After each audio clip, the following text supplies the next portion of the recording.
કુકાવાવના જંગર ગામમાં ઉર્જા મંત્રી કૌશિક વેકરિયાનો ભવ્ય કાર્યક્રમ યોજાયો। અમરેલીના કુકાવાવ તાલુકાના જંગર ગામ ખાતે ઉર્જા મંત્રી કૌશિક વેકરિયાનો ભવ્ય કાર્યક્રમ યોજાયો હતો। ઉર્જા મંત્રીના મત વિસ્તારમાં જળ સંમેલન કાર્યક્રમ યોજાયો હતો। ગ્રામીણ ગામડાઓમાં સોલાર વિલેજ અને જળ સંચયની કામગીરીના લોકાર્પણ અને ખાતમુહૂર્ત થયા હતા।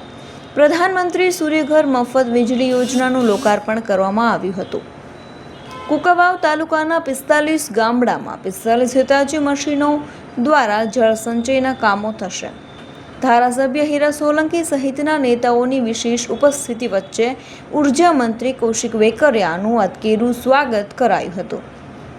ગ્રામીણ ગામડાઓને સુવિધાઓથી સજ્જ કરવાના ઉર્જા મંત્રીના પ્રયાસને જંગરવાસીઓએ બિરદાવ્યું છે।